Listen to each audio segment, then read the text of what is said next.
Bismillahirrahmanirrahim. Assalamualaikum warahmatullahi wabarakatuh. Alhamdulillah wassalatu wassalamu ala Rasulillah wa ala alihi wa sahbihi wa mawalah wa la hawla wa la quwata illa billahi wa ba'du. Alhamdulillah, di pagi hari ini balik kita bisa sholat subuh berjamaah. Salawat dan juga salam tahdiahkan kepada Rasul kita Nabi besar Muhammad sallallahu alaihi wa ala alihi wasallam. Ma'asyiral muslimin yang dimuliakan Allah Subhanahu wa taala, ada sebuah syair yang bagus untuk kita renungkan.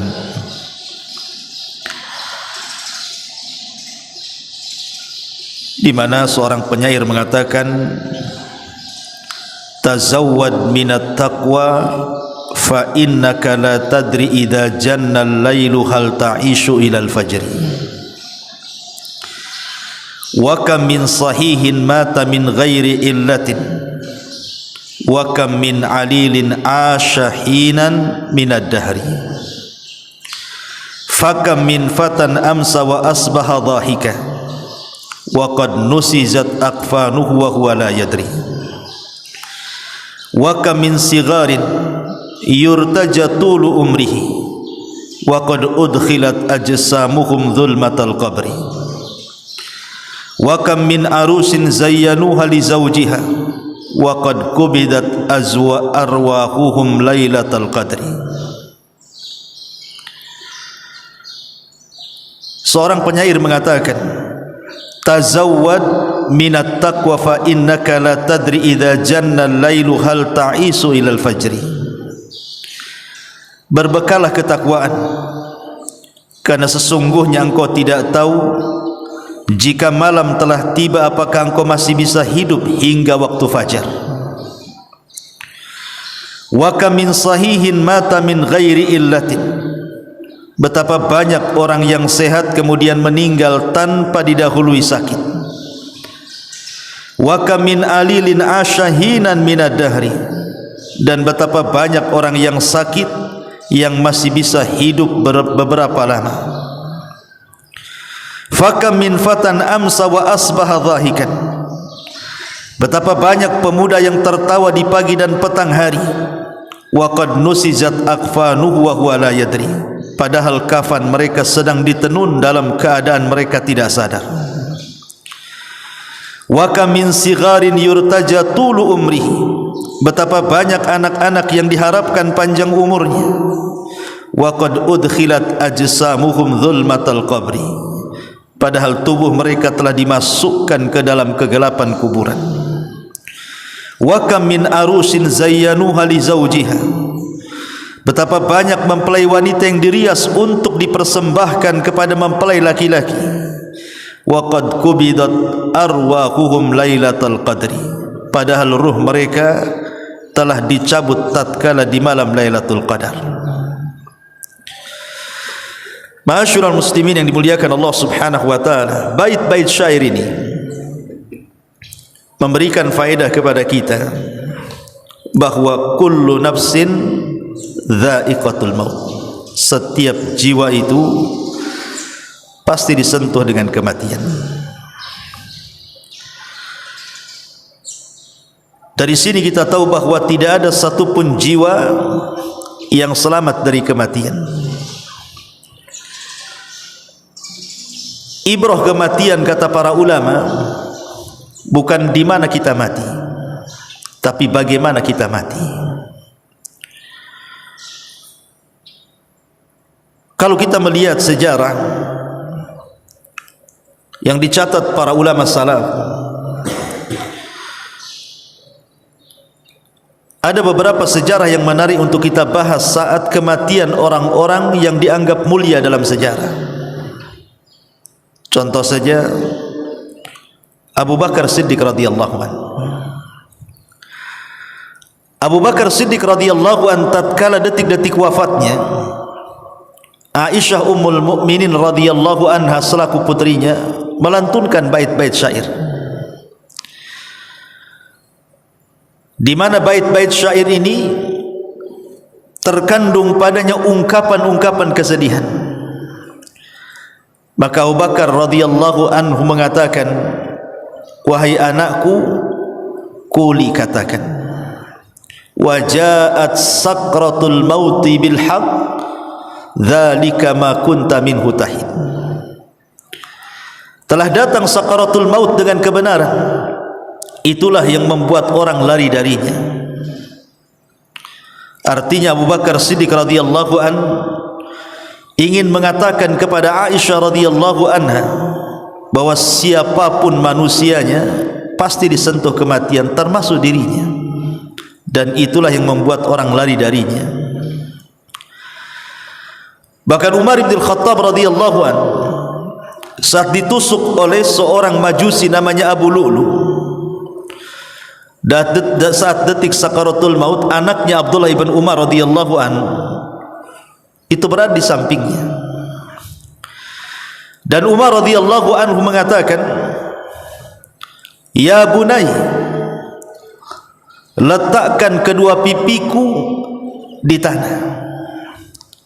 Akhirnya kemudian Umar radhiyallahu anhu diturunkan dari dipannya, kemudian diletakkan di tanah, kemudian pipinya diletakkan di bumi, kemudian mengatakan, ya waili, sungguh celaka aku, dan sungguh celaka ibuku kalau seandainya Allah subhanahu wa ta'ala tidak mengampuni dosa-dosaku. Kemudian Umar radhiyallahu an pun menghembuskan nafas terakhirnya. Bahkan Khalifah Ma'mun ma'ruf, seorang khalifah yang berakidah Mu'tazilah, saat detik-detik wafatnya dia mengatakan, ya man la yazulu mulku, irham man qad zala mulku. Wahai zat yang tidak pernah hilang kekuasaannya, sayangi kepada orang yang telah hilang kekuasaannya. Dan perkataan yang sama dikatakan oleh Al-Imam Al-Wathiq, masih kerabat Khalifah Ma'mun, saat detik-detik wafatnya dia juga mengatakan, ya ma la yazulu mulkuh, irham man qad zala mulkuh. Wahai zat yang tidak pernah hilang kekuasaannya, sayangi kepada zat yang telah hilang kekuasaannya. Bahkan Umar bin Abdul Aziz rahimahullahu ta'ala, seorang khalifah ma'ruf, Umar bin Abdul Aziz, saat detik-detik wafatnya dia membacakan surah Al-Haqqah ayat 28-29, ma'agna anni maliyah, halaka anni sultaniyah. Duhai kiranya harta yang kubangga-banggakan sia-sia, tidak ada manfaatnya saat kematian datang. Duhai kiranya kekuasaan yang ku agung-agungkan pun tidak ada manfaatnya sampai kematian datang. Begitulah para ulama mengkisahkan bagaimana manusia-manusia mulia saat detik-detik wafatnya. Abu Bakar, Umar radhiyallahu an takut kalau seandainya kematian mereka suul khatimah. Dan harusnya kita juga seperti itu. Karena dalam syair ini dikatakan, tazawwad minat taqwa fa innaka la tadri idza janna lailun hal ta'ishu ilal fajri. Berbekallah ketakwaan, karena sesungguhnya engkau tidak tahu jika malam telah tiba apakah engkau masih bisa hidup hingga pagi hari. Tidak ada yang tahu, ikhwan. Karena ulama mengatakan an-naumu akhuhul maut, bahwa tidur itu saudara kematian. Betapa banyak orang-orang yang tidur kemudian tidak bangun lagi. Makanya dari sini kata para ulama, kalau orang ingin meninggal dalam kondisi husnul khatimah, itu sangat mudah sekali. Kalau orang-orang ingin menghendaki kematiannya husnul khatimah, itu tanda-tandanya sangat mudah sekali. Apa itu? Lakukan ibadah sebelum tidur. Kalau sebelum tidur dia melakukan ibadah banyak, mungkin dia berwudu, mungkin dia salat, mungkin dia berdoa, mungkin dia membaca Al-Quran, atau mungkin dia berzikir, kemudian dia tertidur, maka tidurnya dianggap ibadah. Kalaupun seandainya Allah bangunkan, maka dia dibangunkan di atas fitrah. Tapi kalaupun diwafatkan, maka pasti diwafatkan di atas kebaikan. Karena orang tidak tahu orang tidur itu apakah besok bangun atau tidak, siapa yang tahu. Kemudian wa kam min sahihin mata min ghairi illatin, betapa banyak orang-orang sehat kemudian meninggal tanpa didahului sakit. Ada orang yang mengatakan bahwa dengan kesombongannya bahwa dia tidak akan mati karena tidak ada penyakit yang menyentuhnya. Rupanya dia pula yang pertama meninggal sebelum orang yang sakit bertahun meringkuk dalam pembaringan. Kan banyak, apalagi kemarin saat corona kan, nampak pagi siang ngopi dengan kita, ngobrol dengan kita, besoknya kena vaksin mati. Nampak gagah badannya, mati juga. Bukan mati karena suntik vaksin, ya memang sudah waktunya dia mati. Wa kam min alilin ashahina minad dahri, dan betapa banyak orang-orang yang sakit yang masih bisa bertahan hidup hingga lama. Kita lihat di rumah sakit itu, kadang-kadang ada orang yang menjaga orang yang sakit, yang menjaga mati duluan, yang sakit pula tak mati-mati. Karena sakit itu bukan tanda kematian, begitu juga sehat bukan tanda kehidupan. Karena kematian itu sudah ditakdirkan masalahnya. Ada seorang raja yang sangat kaya raya, penuh dengan kekuasaan, sombong dia, bawa pasukan dia. Tiba-tiba di tengah jalan dihadang oleh orang yang nampaknya dia fakir, menghalangi jalan sang raja ini. Kemudian sang raja marah dan mengatakan, "Man-an, siapa kamu? Menghindar kau dari jalanku." Maka orang ini mengatakan, "Tidak, aku tidak akan menghindar dari jalan sampai aku ada hajat dan keperluan kepadamu." Maka orang-orang yang di bawah sang raja congkak zalim ini, sombong ini, berusaha untuk menyingkirkan orang yang menghalangi itu. Tapi sang raja kemudian turun dari kudanya dan mengatakan, "Ada apa dengan kamu?" Maka orang ini mengatakan, "Ada hajat keperluan kepadamu, tetapi hanya saya dan kamu saja. Jangan bawa prajuritmu." Akhirnya kemudian menyingkirlah sang raja dengan orang fakir tadi. Setelah berdua-duaan, sang raja mengatakan, "Man-an, siapa kamu?" Maka orang ini mengatakan, "Ana malakul maut, saya adalah malaikat maut." Kemudian dicabut rohnya sang raja zalim ini. Ma'asyiral muslimin yang dimuliakan Allah Azza wa Jalla, siapa yang tahu kematian? Nabiullah Sulaiman alaihi salam sedang berdua duduk bersama perdana menterinya, ngobrol di sebuah ruangan. Tiba-tiba pintu diketuk. Kemudian Nabiullah Sulaiman membuka pintu itu. Rupanya nampak orang yang sangat hitam, legam, menakutkan, dan matanya sangat tajam memandang perdana menteri itu. Kemudian ngobrol sebentar dengan Nabiullah Sulaiman, orang yang menakutkan itu pergi. Sang menteri ngomong kepada Nabiullah Sulaiman, "Siapa dia?" Maka Nabiullah Sulaiman mengatakan, "Huwa malakul maut." Dia adalah malaikat maut, katanya, mau mencabut nyawa seseorang. Maka sang perdana menteri ini ngomong kepada Nabiullah Sulaiman, "Jangan-jangan itu nyawaku yang akan dicabut, wahai Sulaiman. Bawa aku dengan kekuatan awanmu pergi dari sini. Terserah kau tempatkan di mana, asal jangan dia dipertemukan dengan aku," katanya. Akhirnya Sulaiman, karena dia menundukkan angin dan juga awan, maka kemudian Nabiullah Sulaiman dengan orang ini pergi, rupanya sampai di India. Ketika turun dari awan, rupanya orang yang menakutkan itu sudah menunggu di situ. Subhanallah. Akhirnya dicabutlah nyawa dia. Dari sini Allah katakan, aynama takunu yudrikumul maut walau kuntum fi burujin musayyadah.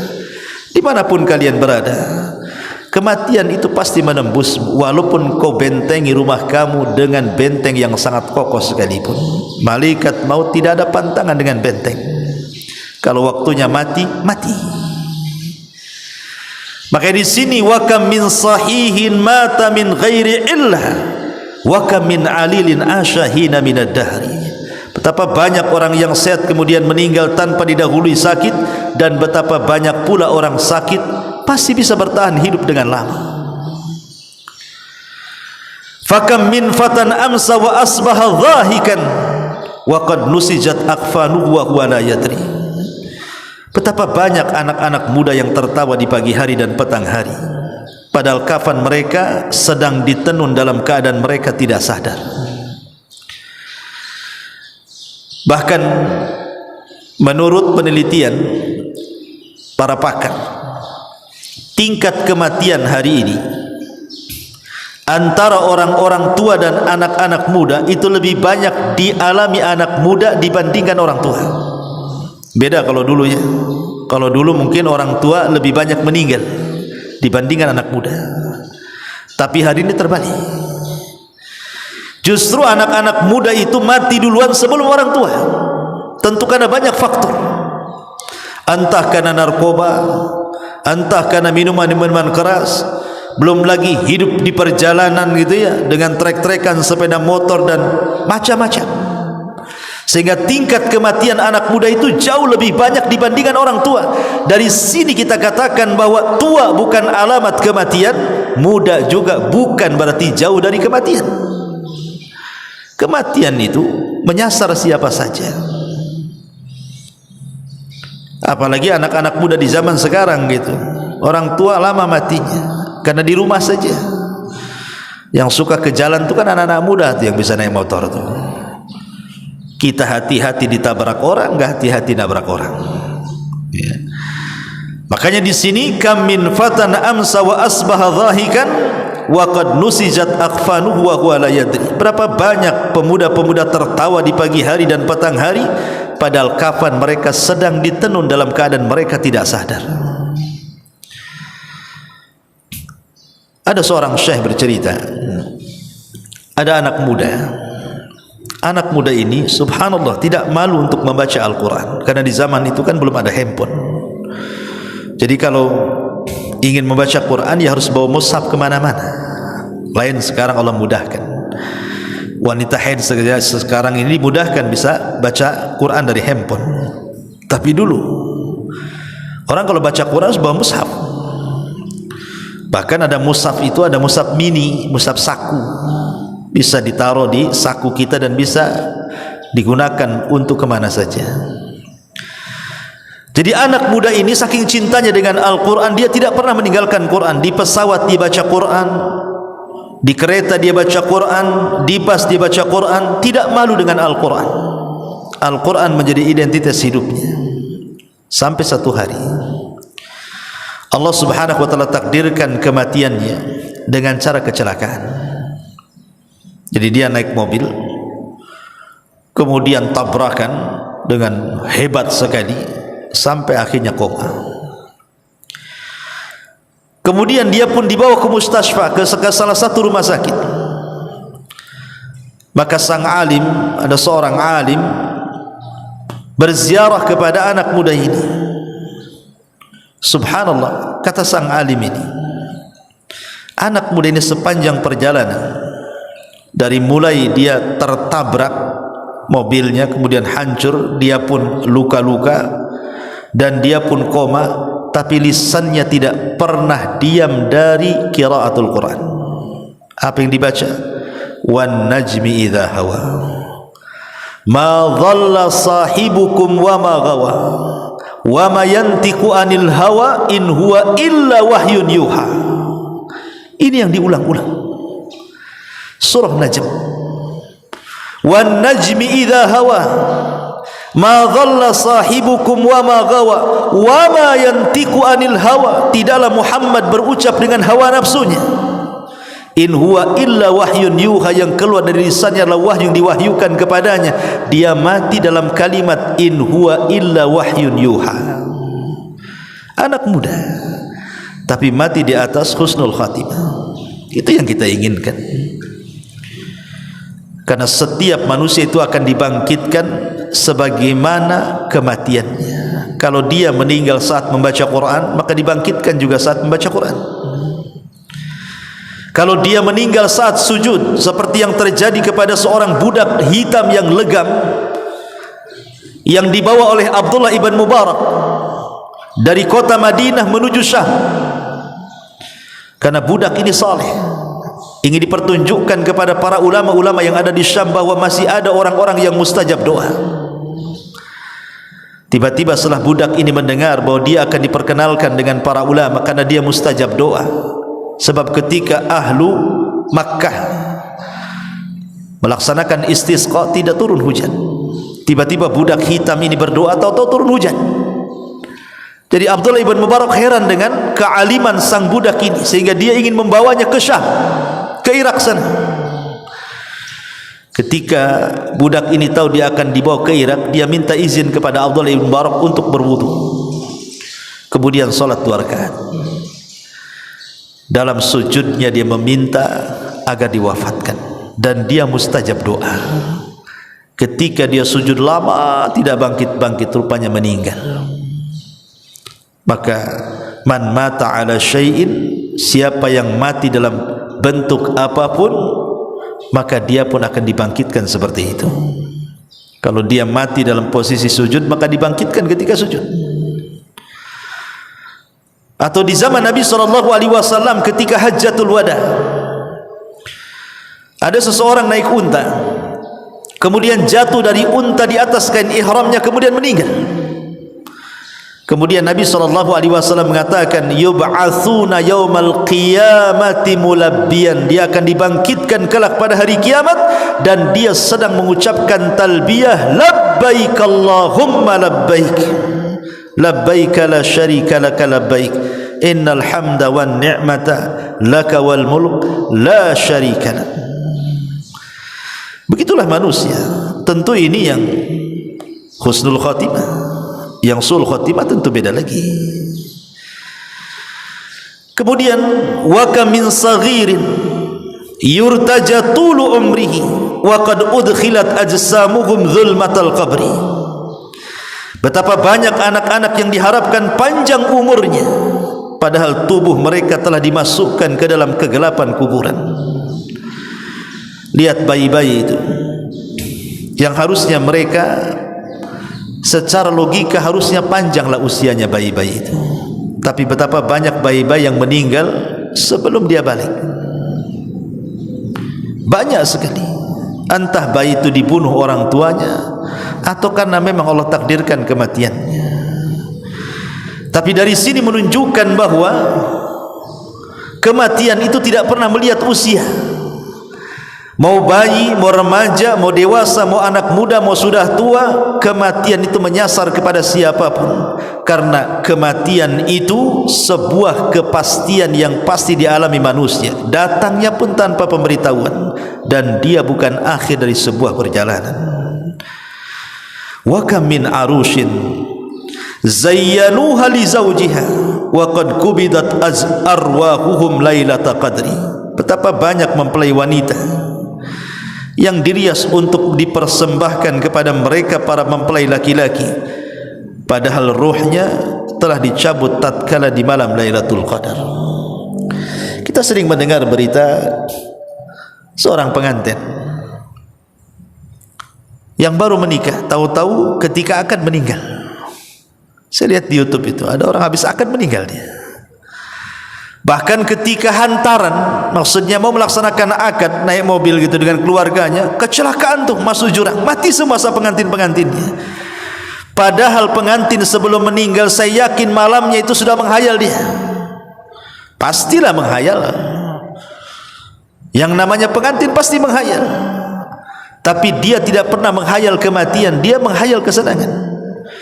Tetapi kullu nafsin dha'iqatul maut, setiap jiwa itu pasti ada jatah kematiannya. Tetapi saya ulang dari awal bahwa ibrah itu bukan di mana kita mati, tapi bagaimana caranya kita mati. Karena ada orang yang kemudian pergi haji atau umrah, mereka sanggup haji dan umrah tapi menunggu tua. Alasannya, saya ingin mati di kota Mekah. Dan itu banyak alasan-alasan seperti itu. Sampai ada seseorang itu bertanya, "Ustaz, doakan saya," katanya. "Saya sudah haji berkali-kali," katanya, "tapi doa saya tidak dikabulkannya." Jadi katakan kepada wanita itu, "Lah, bukankah di Mekah itu banyak tempat-tempat mustajab doa? Di Madinah juga sama, ada raudhah di situ. Antara mimbar dan kamar Nabi SAW itu mustajab doa. Kenapa doamu tidak dikabulkan?" Kemudian sang wanita ini mengatakan bahwa buktinya aku tidak dikabul-kabulkan doa. Lalu doa apa yang kau panjatkan? Dia mengatakan, "Saya ingin mati di kota Mekah," katanya. Buktinya saya masih hidup, katanya. Dia pikir orang mati di kota Mekah itu langsung masuk surga, mungkin begitu. Jadi kalau ada orang yang berpikir seperti ini, antum ngomong saja sama orang itu, "Antum bisa bahasa Arab?" kata. "Tidak bisa, jangan mati di sana. Malaikat sana nanyanya pakai bahasa Arab." "Mati sini aja lah, nanya pakai bahasa Melayu," kata. Ma'asyiral muslimin yang dimuliakan Allah Azza wa Jalla, dari sini kita tahu bahwa ada orang-orang yang Allah takdirkan kematiannya indah sekali, tapi ada yang Allah takdirkan kematiannya su'ul khatimah. Ada seorang syekh bercerita, di zaman ulama salaf dulu ada seorang saleh, anak muda saleh, anak muda yang sangat saleh sekali. Dia seorang muadzin, seorang yang suka memandangkan azan. Kalau orang dulu kan azan pakai menara, naik ke atas. Sekarang pakai mic saja kan. Karena dulu orang dulu naik ke atas menara supaya suaranya terdengar. Lah menara masjidnya itu berdekatan dengan gereja. Menara masjidnya itu berdekatan dengan gereja. Dan di gereja itu ada biarawati wanita yang sangat cantik. Apabila dia sedang memandangkan azan, wajahnya tertatap kepada wanita cantik biarawati gereja itu. Entah setan apa yang merasuki jiwanya. Akhirnya dia pun, karena setiap hari azan, setiap itu pula dia melihat, dan wanita itu pula melihat dia. Allah takdirkanlah jatuh cinta dua sejodi ini. Zaman dulu tidak ada handphone. Kalau sekarang ya minta nomor telepon, minta WhatsApp, minta grup gitu ya. Zaman dulu ya masih kecil-kecil kan, pakai surat linting bahasanya. Di surat gitu ya, itu udah senang tuh, bahagia luar biasa itu. Baru pegang suratnya, belum pegang orangnya. Orang dulu kan begitu, baru lewat saja nggak natap udah senang. Akhirnya kepikiran dia ingin meminangnya. Namanya biarawati kan tidak boleh menikah masalahnya, tapi kadang sudah cinta. Anak muda ini memberanikan diri datang ke gereja, kemudian bertanya kepada orang tuanya. Ditunjukkan orang tuanya, tapi orang tuanya menolak mentah-mentah. Kenapa? Biarawati tidak boleh kawin ya. Akhirnya kemudian dia pun sakit di atas cintanya sampai dia terbaring, kemudian sakit parah. Gurunya seorang alim menasihati anak muda ini dan mengatakan, apa tidak ada wanita lain kecuali wanita itu bukan muslim, dia seorang Nasrani, banyak wanita muslimah. Tapi anak muda ini mengatakan, tidak, hatiku sudah tertambat kepada dia, bagaimanapun caranya aku harus mendapatkan dia. Kata sang alim, bagaimana kau mendapatkannya? Dia Nasrani, pun bapaknya tidak menyetujui pernikahanmu, sudah tinggalkan saja daripada kau sakit seperti ini. Tiba-tiba anak muda ini mengatakan, demi Allah wahai syekh, kalau Allah subhanahu wa ta'ala tidak takdirkan aku berjumpa dengan dia di dunia, janganlah Allah takdirkan aku tidak berjumpa dia di akhirat, katanya. Kata Syekh mengatakan, bagaimana caranya? Bagaimana caranya engkau akan berjumpa dengan dia di akhirat? Kemudian dia mengatakan, kafartu bid-dini wa amantu bidiniha. Aku kafir dengan agamaku dan aku beriman dengan wanita itu. Subhanallah, pindah agama. Kafartu bid-dini wa amantu bidiniha. Aku kufur dengan agamaku dan aku beriman dengan agama dia. Kemudian dia mati. Subhanallah. 1 tahun setelahnya, kemudian wanita itu mendengar bahwa laki-laki yang mencintainya sakit kemudian meninggal. Dia pun sakit di atas cinta dua-duanya. Maka Syekh ini mendatangi wanita itu dan menasihati. Wanita itu juga mengatakan, engkau sudah tahu masalahku dengan laki-laki itu wahai Tuan? Ya, sudah tahu. Kemudian dia pun mengatakan kalimat yang sama, kalau Allah takdirkan aku tidak berjumpa dengan dia di dunia, janganlah kemudian Allah takdirkan aku tidak berjumpa di akhirat, katanya. Kata Syekh ini, bagaimana caranya? Dia mengatakan, kafartu bid-dini wa amantu bidinihi. Aku kufur dengan agamaku Nasrani, aku beriman dengan agama dia Muslim. Subhanallah. Allah pisahkan di dunia, Allah pisahkan lagi di akhirat.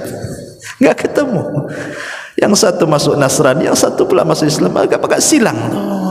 Ya. Tapi begitulah kematian. Sampai ada seorang syekh juga bercerita, ada anak muda saleh, talabul ilmi. Dia mencari pekerjaan. Akhirnya kemudian dia dapatlah pekerjaan di kapal yang suka mengangkut kontainer-kontainer besar dari negara ke negara.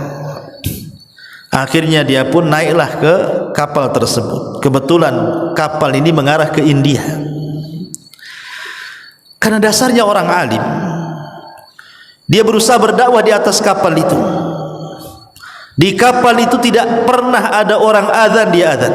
Tidak pernah ada orang qomat, dia qomat. Tidak ada orang pernah solat berjamaah, dia ajak orang satu kapal solat jamaah. Senanglah orang-orang kapal itu. Sampai pada waktunya kapal ini menyandar di sebuah kota, isinya maksiat. Kota itu maksiat semuanya. Kemudian setelah tahu anak muda ini bahwa kapalnya harus ngedok di situ, bersandar di situ karena harus menurunkan barang dan menaikkan barang, dia pun tidak berani turun karena dia tahu ini negara syubhat. Tetapi kawan-kawannya berusaha untuk mengajak dia, ayolah turun, masa kau enggak bosan di kapal, katanya. Turunlah, nengok-nengok saja. Tapi anak muda ini tak mau. Sampai pada waktunya entah setan apa yang merasuk kepada dia. Penasaran kenapa kawan-kawannya setiap hari turun, pagi, pulang, petang, begitu. Jadi ikuti dari belakang. Rupanya kawan-kawannya mengarah ke mana? Ke tempat lokalisasi, ke tempat pelacuran narkoba, khamr dan begitu seterusnya. Langsung dia pergi. Ketika melihat, langsung dia pergi. Sebelum dia pergi, Allah takdirkan wajahnya ditatapkan dengan seorang wanita pelacur yang sangat cantik. Kemudian dia pergi. Disitulah syaitan masuk ke dalam pikirannya, karena dia sendirian dalam kapal, kawan-kawannya bermaksiat. Ingat bahwa serigala itu lebih senang menerkam satu kambing yang keluar dari kawanannya dibandingkan rumun dengan kawanannya. Lebih tergoda dia. Dibayang oleh setan tentang keindahan wanita itu. Akhirnya tanpa diajak dia turun, mendekati tempat lokalisasi itu. Rupanya berjumpa pula dengan wanita itu. Entah setan apa yang merasuk. Akhirnya kemudian lambat laun dia tersedot dalam dunia perzinahan, sampai akhirnya dia pula yang paling parah dari kawan-kawannya yang parah. Sudah 2 bulan 3 bulan kapal itu harus pergi. Rupanya semua penumpang kapal itu, nakoda-nakodanya, awak-awak kapalnya dah masuk. Anak muda pula tak ada. Dia yang paling soleh, dia pula yang tak ada di kapal. Sehingga sang nakoda ini mengatakan, mana itu anak muda yang soleh itu, mana? Maka orang-orang mengatakan, si fulan telah tersesat, si fulan lebih buruk daripada kami, katanya. Kalau begitu, bawa dia, masukkan ke kapal, kita mau berangkat balik. Akhirnya kawan-kawannya turun. Rupanya laki-laki itu sedang teler bersama seorang wanita pelacur. Mau diajak balik tak mau dia. Dia mengatakan kalau kalian mau balik, baliklah katanya, aku di sini saja. Subhanallah. Tetapi karena tanggung jawab nahkoda, dia mengatakan angkat ikat bawa ke kapal. Ada orang mabuk. Sampai di kapal, pulanglah. Sudah tidak ada suara adzan, tidak ada suara qoma, tidak ada salat jamaah, tidak ada orang ngaji lagi, ikhwan. Sampai satu malam, tiba-tiba di satu kamar kapal itu berteriak luar biasa kesakitan, yang tidak ada yang tahu rasa sakitnya kecuali Allah. Rupa yang berteriak itu anak muda yang soleh itu. Orang-orang panik di tengah lautan. Akhirnya kemudian orang-orang pun bingung, bagaimana ini katanya, ada apa dengan dia? Rupanya sebelum sampai beberapa hari ke tempatnya, anak muda itu meninggal. Ketika dimasukkan ke rumah sakit dan dicek, rupanya dia terkena penyakit AIDS. Naudzubillah kan itu. Lihat, ada orang-orang yang Allah Subhanahu wa ta'ala takdirkan kematiannya seperti ini, su'ul khatimah. Makanya kenapa Nabi SAW itu selalu berdoa, ya muqallibal qulub tsabbit qalbi ala dini. Wahai zat yang membolak-balikan hatiku, tetapkan hatiku di atas agama. Karena banyak orang-orang yang tidak tahu akhir daripada kehidupannya. Ada yang Allah akhiri dengan kebaikan, alhamdulillah, tapi ada orang-orang yang Allah akhiri dengan sul khatimah, naudzubillah. Dan kisah ini banyak. Lihat kalau kita di Batam saja, kita melihat, kadang-kadang kita di Batam ini baru tahu setelah kita melihat YouTube, setelah viral, baca Quran, ya kan? Ketika kita membaca ada seorang wanita pelacur, tahu-tahu ditikam di hotel gitu kan, mati dia habis melakukan zina, naudzubillah. Atau berita-berita di Nusantara kan, yang habis berzina kemudian dibunuh, dimutilasi. Gimana ini kematiannya, kawan? Ya. Maksudnya tidak usah jauh-jauh kita cerita di negeri orang gitu ya, di negeri kita saja.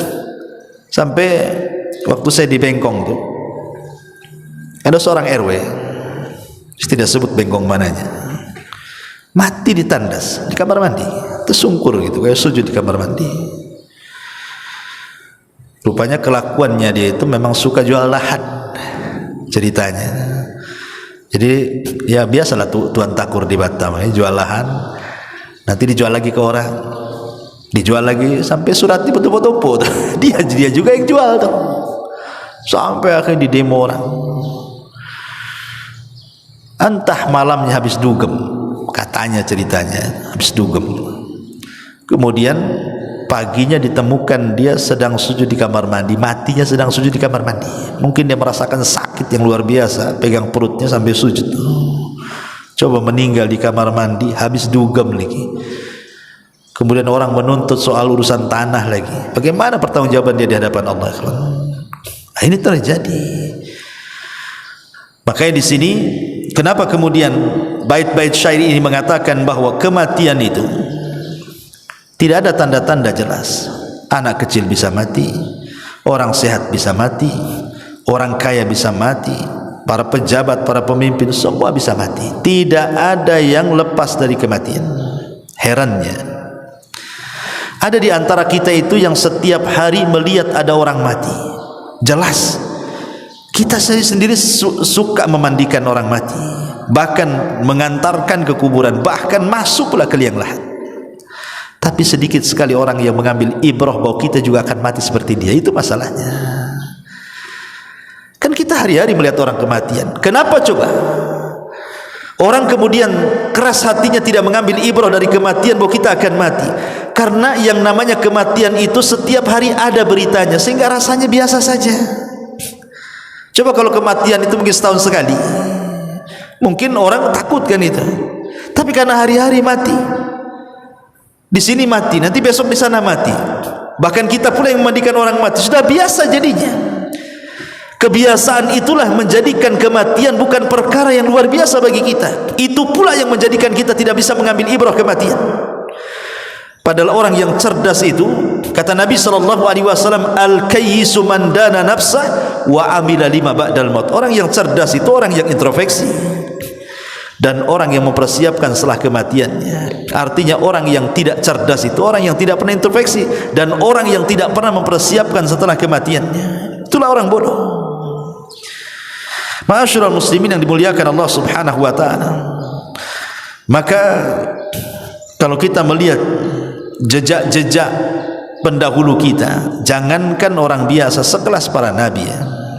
Nabi SAW katakan, innaka mayyitun wa innahu mayyitun, engkau akan mati sebagaimana mereka juga akan mati. Dan Rasul meninggal di usia 63 tahun, dan umatnya pun kurang lebih daripada usia nabinya. Makanya Rasul mengatakan, a'maru ummati baina sittina wa sab'in, usia umatku berkisar 60 sampai 70. Artinya kalau kita usianya sekarang 40 atau di atas kepala 40 gitu, atau 50, berarti sudah dekat tuh.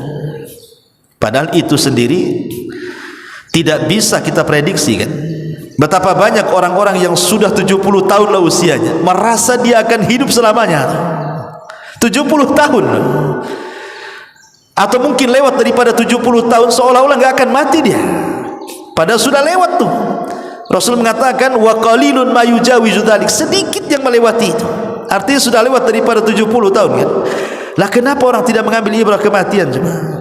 Ya, sekali lagi karena hari-hari kita melihat kematian jadi biasa kita melihatnya.